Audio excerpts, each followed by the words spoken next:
I mean, I do feel for poor Jennifer Aniston and having 30 years of relentless. I mean, I can't imagine that poor woman. She must have she's obviously worked on herself. Yes. Right? My paternal grandmother, who I didn't really have much of a relationship with, she was, as my aunt, her daughter, described, a mother's little helper mother. She was taking Valium throughout her entire, daily, throughout her entire experience of mothering. I think that I possibly would have been that sort of a mother. Guys, at last, we've got her. We have got Ruby Warrington on the Soberful podcast. Thanks so much for having me, Veronica. It's amazing to meet you after having known so much about you and your work, and our names just been sort of mentioned in so many of the similar places, so it's really great to be here. Same here. I've really followed your work and loved what you've done. So for those of you who don't know, Ruby is a British born editor, author and podcaster, and the founder of Numinous Books. Now my audience will know you from having written Sober Curious and the Sober Curious Reset, amongst other books, which I just So two things. Sober Curious was a book that needed to be written. And the new book that we're here to talk about, Women Without Kids, just feels like a book that needed to be written. Both of these books were born from a very personal place of not necessarily need, but a personal place of fascination and a personal place of, yes, actually, I need to know, I need to get to the roots of this thing that's present in my world, And with Sober Curious, I needed to get to the roots of my relationship with alcohol, and I wasn't able to find my answers in the rooms of AA and traditional recovery spaces. I needed a different approach, and so Sober Curious was born out of that. And with Women Without Kids, I needed to know once and for all, why have I never wanted to be a mother? Because it's a question that has hounded me my entire life. I have always confidently known I didn't want to be a mother. And I've always questioned why that is, until I really was able to get to the root of it. This manifested in quite a lot of shame. This knowing about myself, what feels like a very true path for me, did manifest in a lot of feelings of, well, there's just something wrong with me, which again sort of dovetails with, many people's experiences of, why do I drink the way I do? Well, there's just something wrong with me. And when we get to the real root of that question, the real answer of that question, we realize there's nothing wrong with us. Our circumstances, which can cover all sorts of different things, have led to us drinking the way we do. My circumstances led to me not wanting to be a mother, And so understanding that, there's such a dissolution of shame, and there's so much potential then to kind of move beyond that questioning and into just living, So I kind of came to this project needing to know once and for all, because I had been asked by so many other people as well, why did I not want to be a mother? And then why, on a broader level, I suppose, why have we stopped having children? Like, why are we having far fewer children?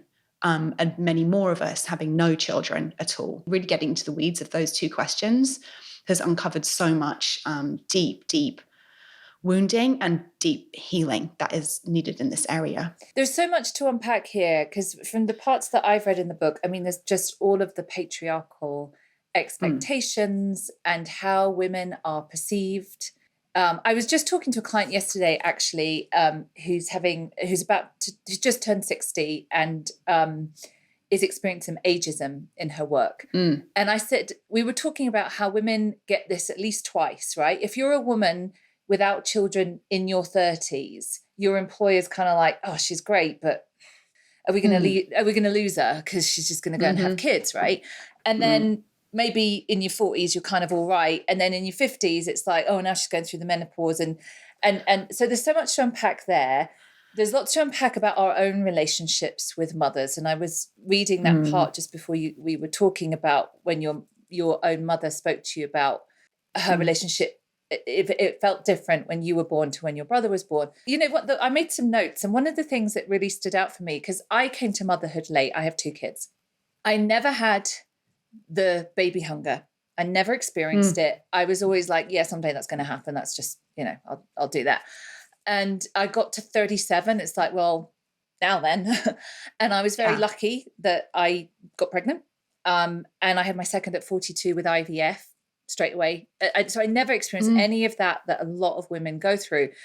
And I always wonder, every so often I sort of think, I wonder what my life would have been like if I hadn't, would I have gone through years of longing and IVF or whatever, or all that kind of stuff. And one of the things that really stuck out, what you said, is about being an introvert and just the luxury of time and space and not being bothered, and how important that was for you.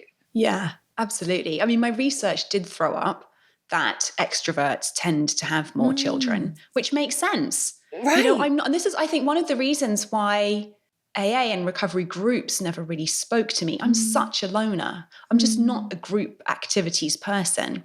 And, we could pick that apart and say, well, what's wrong with me? But then again, like, why does that mean there has to be something wrong with me? Exactly. Can't that just be my personality? Yeah. This came up in a conversation yesterday. I'm like, having a family, having children and creating a family that way is basically signing on to a lifelong, never-ending group activity. And as somebody who just doesn't really do well in groups and who is actually very happy and most content, either on my own or in sort of one-to-one situations with close and trusted companions, like my husband, who I've been with for 24 years, happily married. And, neither of us wanted to have children, thankfully, because that can be something else that's very difficult to navigate. Yeah. And you described the having alone time as a luxury. For me, that's one of those luxuries that's actually really vital to my well-being, mental and emotional well-being. I'm incredibly, what I realized, and of course this is part of the reason I drank the way I did, I'm incredibly sensitive to stress. And we might say, well, everybody's sensitive to stress, but actually I believe that some people are more resilient to external stresses than others. Some people are just more, quote unquote, sensitive. I've been thinking about how there's this concept of dandelion children and orchid children. Is that it? There are some kids kind of will thrive in any environment they find themselves in. They're dandelion children. Right. And then there are orchid children who actually need quite specific conditions to thrive, or they will find it really difficult. And it's not to say that anyone is better than the other. But I think that I'm incredibly sensitive to stress. I'm incredibly sensitive to external stimulus. And that's one of the reasons why I need alone time. I describe my hours of aloneness in the book as cleansing hours of silence. I absorb a hell of a lot from my external environment. I'm an empath, basically. It's definitely one of the major reasons I drank was to prevent myself from feeling all of the impact of all of this external stimulus, even though it wasn't preventing the external stimulus from affecting me, which is then manifested in terrible hangovers. But yeah, I think that was a really important thing for me to acknowledge and to say, and that's okay. That's okay. I might need more hours of alone time than many people would think is healthy. I might need more, quote unquote, me time, that many people might think is selfish, but that's what I need, and that's okay.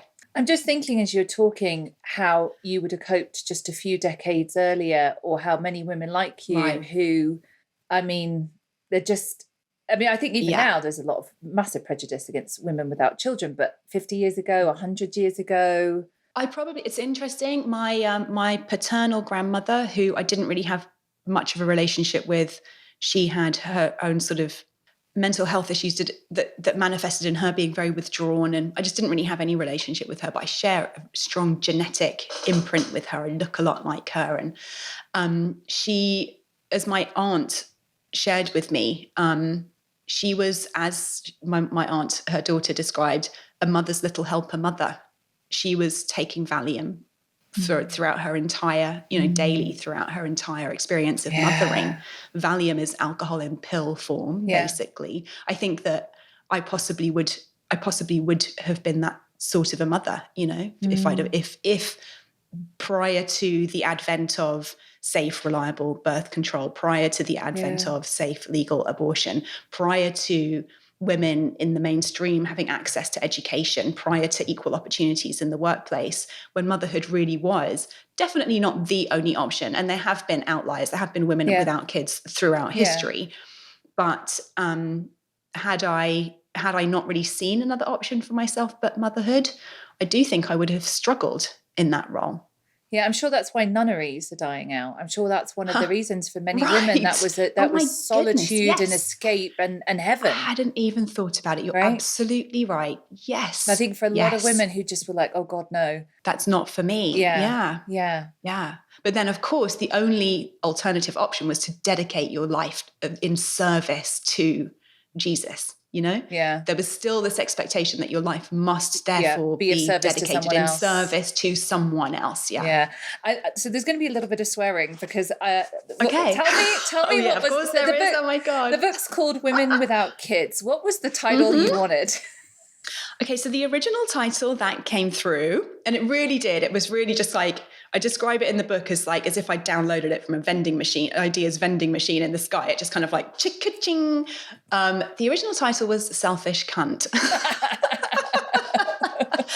I'm glad you're laughing and I'm glad you brought it up. I really grappled with it. I wanted to use this title so badly, but partly because you're in America, that would never have worked. No, in America, no, exactly. For marketing purposes, it seemed very clear that, although, and again, I make the point in the book, there was a time there where if you put the F word, the word fuck in your book title, you were pretty much guaranteed a bestseller, but we still have serious issues with the C word, which I think just speaks to how much pain, fear, loathing, unprocessed sort of trauma there is in the realm of female sexuality. And I think that the fact that women have been so often sort of, it's not even forced into motherhood, but that has been the only option, that has been the only way to express, the only kind of valid way to express our sexuality as women is to use it in service of creating more human beings, is, I don't know, it's just all kind of wrapped up in our feelings, the visceral response almost that we have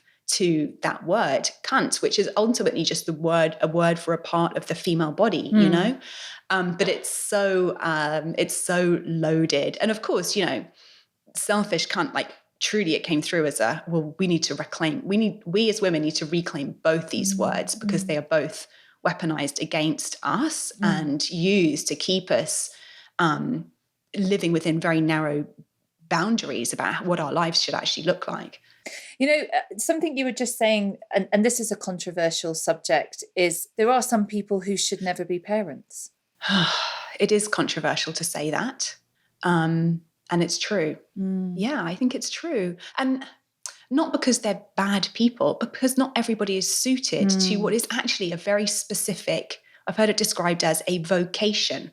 That's just like not everybody is suited to be a writer, It's like parenting is a vocation. Just because we have the biological capacity to become parents, most of us, and obviously given the number of people who are experiencing fertility issues now, that's by no means a given, does not mean that we should become parents, especially given that the conditions under which we do our parenting in sort of, individualistic, westernized, consumerist cultures where there's very little support beyond the kind of, immediate family, nucleus of the immediate kind of family. Yeah, parenting is by no means easy. It requires a specific skill set to be able to comfortably and reliably perform that role, let alone the material resource to be able to do so. And I'm not saying by any means that people who are poor shouldn't have children, for example. If anything, if more people were supported financially by policies which enabled them to be parents, then that would be the ideal outcome. But yeah, I talk a lot about the concept of parental readiness and how actually it's sort of irresponsible to just go ahead and procreate without considering your parental readiness. Irresponsible towards yourself and how you might be impacted, but also towards any children you might bring onto the planet who you will ultimately be pretty much responsible for until at least their kind of late teens, The thing is, becoming a parent is a life or death irreversible decision. It's probably the biggest decision that anybody can make. And it just seems very antiquated to think about it in the terms of, well, this is every woman's rightful role. Mm-hmm. Because you're able to birth life, that must be what you're here to do. It just seems like we need some really new thinking around that. 100%. One of the things that's always driven me crazy, I love being a mother. I absolutely love it. And I feel very, very, very blessed that I was able to have 2 healthy children relatively late. I mean, right at the finishing line, really. Mm-hmm. I mean, I do feel for poor Jennifer Aniston and having 30 years of relentless. I mean, I can't imagine that poor woman. She must have she's obviously worked on herself. And I yes, right. And she only the other week she came out and said, she's never really sort of spoken about it. She said, I did a lot of things. I did IVF. It didn't work. And one of the things that I've always hated is that if you're a mother, your value and just, I think it's only just now with your book and just other things that are happening that it's women have value regardless. And you say in your book at the end, like for you, I loved how you said this. You have ideas and projects that don't let you go. And you have to give to that because you're just built that way. But also it's not that just women have stuff to give, ideas and art and whatever, but just being yourself is enough. Just being out there, being yourself. And we know that men without kids do not have anything like the same. No. I want to get to the point where women are all valued, regardless, of whether they're mothers or not. And I don't think we're there yet.